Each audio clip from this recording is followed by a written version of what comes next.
जय हिंद सभी प्यारे साथियों को। मैं राहुल सर, आप सभी का स्वागत है आपके अपने YouTube चैनल टारगल क्लासेस यूपी पर। आज हम बात करेंगे आसपा कानून को लेकर, जो मणिपुर में आसपा कानून फिर से लागू किया गया है। तो सबसे पहले जानेंगे क्या है आसपा कानून। ठीक है, तो आज अभी आप लोगों ने कुछ दिन पहले देखा होगा कि मणिपुर में एक कुकी जनजाति की महिला को नग्न करके भरे समाज में यानी भरी बाजार में उसे घुमाया गया था। और हमारे प्रधानमंत्री नरेंद्र मोदी जी ने अपने भाषण में इसे राष्ट्रीय शर्म या राष्ट्र शर्म कह के घोषित किया था और देश के लिए बहुत बड़ी शर्म की बात है, ऐसे संबोधन में बोला था। फिर उसी प्रकार का एक मुद्दा फिर से दोहराया गया है। फिर एक वैसी घटना घटी एक महिला के साथ, जिसमें एक महिला के साथ बलात्कार किया जाता है। बलात्कार करने के बाद उसे जिंदा जिंदा उसके शरीर में कीलें ठोकी जाती हैं, उसके बाद जिंदा जला दिया जाता है। उसके सामने 3 साल की उसकी मासूम बच्ची ये सब कुछ देख रही थी जिस समय ये कारनामा हुआ, ये घटना हुई। ठीक है, तो इसी को लेकर एक बार फिर से मणिपुर में आसपा कानून लागू कर दिया गया है। यह 31 मार्च 2025 तक लागू रहने वाला है। उसके बाद सरकार के निर्देश के अनुसार इसे हटाया या बढ़ाया जा सकता है। ठीक है, तो आज हम बात करेंगे आस्था कानून को लेकर। पूरे क्या है आस्था कानून, कब इसे बनाया गया, ठीक है, क्या है इसके नियम, कैसे लागू होता है, क्या होते हैं इसके रूल, इन सब पे बात करेंगे। तो सबसे पहले आप ये बताइए, क्या किसी भी महिला के साथ, किसी भी जनजाति महिला हो या किसी भी कैटेगरी की कोई महिला हो, किसी के साथ ऐसा बलात्कार करना, रेप करना, उसको फिर जिंदा जला देना, ये कहाँ का न्याय है? आंदोलन है, दो दो समुदायों में नहीं बन रही है, तो उग्र रूप इतना ज्यादा धारण कर लिए हैं कि महिलाओं की जान लेकर उनका बलात्कार करके इन हिंसाओं की आग बुताई जा रही है। ठीक है, तो आज हम इस पे बात करेंगे। ठीक है, मणिपुर में फिर से भड़की हिंसा, मणिपुर में फिर लागू होगा आसफा कानून। ठीक है, इसको आज हम पूरी बात करेंगे, डिटेल में बात करेंगे।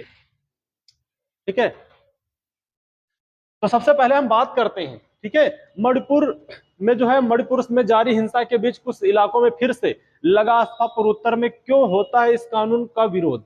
ठीक है, मणिपुर में मई 2023 में मैतई और कुकी समुदाय के बीच हिंसा शुरू हुई थी और राज्य और केंद्र सरकार की पूरी कोशिश के बाद भी वहां से लगातार हिंसा की खबरें आ रही हैं। यानी राज्य सरकार और केंद्र सरकार लगातार नाकाम है और लगातार यहाँ पे उसके निराशा हाथ लग रही है। यानी जो जो साजिशें हो रही हैं, ये जो घटनाएं हो रही हैं, इनको रोकने में राज्य सरकार और केंद्र सरकार पूरी तरह नाकामयाब है।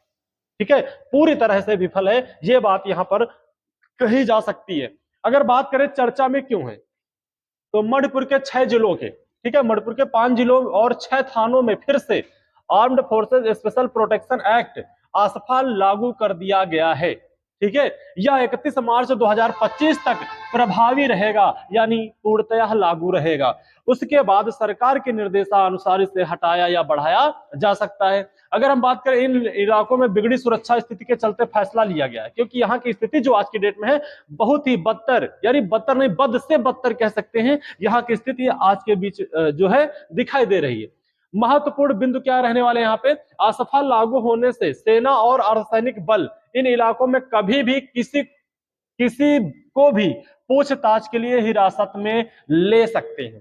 ठीक है, गृह मंत्रालय के आदेश में इम्फाल पश्चिमी जिले का सेकमई और लामसोंग, इम्फाल पूर्वी जिले का लामलाई, जिरीबाम जिले का जारीबाम और कांगो पोकपी का लाई मखोंगा और विष्णुपुर जिले को माईरंग थाना शामिल है। ये सारी हैं इलाके हैं जहां पे आसफा कानून को पूरी तरह से लागू कर दिया गया है गृह मंत्रालय के आदेश में।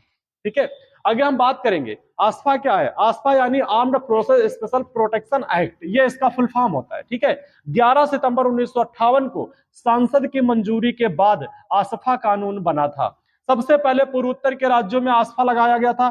फिलहाल जम्मू कश्मीर, नागालैंड, असम, मणिपुर और अरुणाचल प्रदेश के कुछ हिस्सों में आसफा लागू हो चुका है। ठीक है, इन इलाकों में आसफा कानून जो है ये लागू किया गया है, यहाँ पर 1-2 बार लग चुका है। आगे बात करेंगे, आसफा में बिना वारंट गिरफ्तार के अधिकार है। ठीक है, इसमें वारंट की कोई जरूरत नहीं है, शक के आधार पर संदिग्ध लोगों को यहाँ पे गिरफ्तारी में ले लिया जाता है। आसफा को केवल अशांत क्षेत्र में ही लागू किया जाता है, जहां पे अशांति है यानी सुरक्षा नहीं है और हिंसाएं हो रही हैं, उन्हीं इलाकों में लागू किया जाता है। इन जगहों पर सुरक्षा बल बिना वारंट के किसी को भी गिरफ्तार कर सकता है। ठीक है। इस कानून के तहत यहां पर बिना वारंट के किसी को भी गिरफ्तार किया जा सकता है। कई मामलों में बल का प्रयोग भी हो सकता है। अगर लोग नहीं मान रहे हैं तो यहां पर अर्धसैनिक बलों को अपनी ताकत भी दिखानी पड़े तो दिखाने के जो है उनको चीजें दी गई हैं कि अपनी ताकत का भी प्रयोग यहां पर कर सकते हैं। पूर्वोत्तर में सुरक्षा बलों की सहूलियत के लिए 11 सितंबर 1958 को यह कानून पास किया गया था। 1989 में जम्मू कश्मीर में आतंकवाद बढ़ने पर यहां पर 1990 में आसपा लागू कर दिया गया था। अशांत क्षेत्र को कौन कौन से होंगे, ठीक है, अशांत क्षेत्र कौन कौन से होंगे यह भी केंद्र सरकार ही तय करेगी। ये यानी कि पूर्णतः ये बोल सकते हैं कि यह केंद्र सरकार के अंतर्गत ही आता है।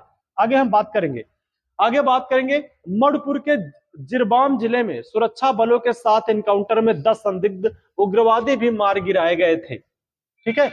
और उग्रवादियों ने पुलिस स्टेशन और पास के सीआरपीएफ कैंप पर अत्याधुनिक हथियारों से आधाधुंध गोलियां भी चलाई थी, ठीक है। अगले ही दिन जीवन जिले से उग्रवादियों ने 6 नागरिक, महिलाएं और बच्चे शामिल का अपहरण भी कर लिया था।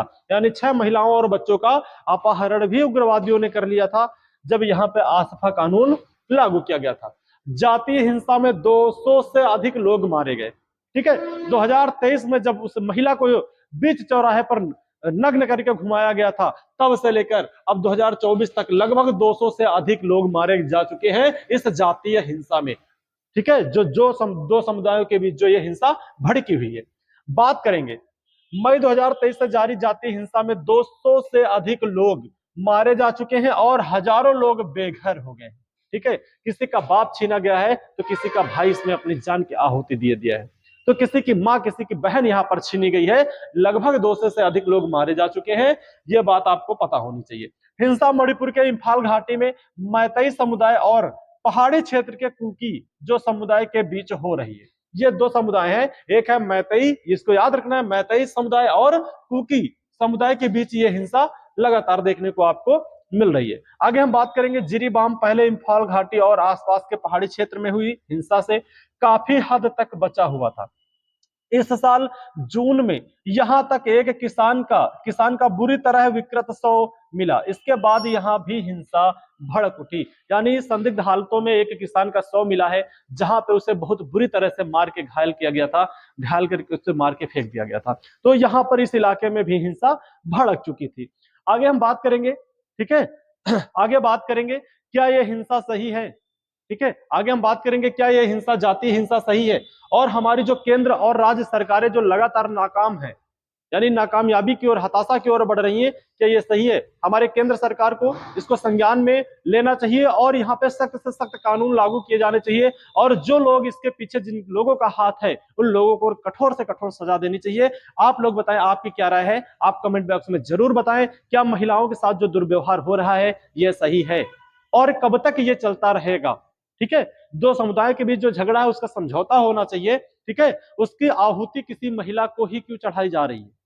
क्या कहीं ना कहीं से राजनीतिक लोगों का हाथ है या कहीं ना कहीं इसके पीछे किसी बहुत बड़े माफियाओं का हाथ है। ये बात कुछ भी खुलासा हो सकता है। तो आप अपनी कमेंट में राय जरूर बताएं कि क्या ये जो हिंसाएं हो रही हैं जिसमें महिलाओं को अपनी आहुति देनी पड़ रही है, क्या ये सही है। इसका कमेंट बॉक्स में आप आंसर जरूर बताएंगे। जय हिंद, जय भारत। मिलते हैं हम लोग नेक्स्ट वीडियो में।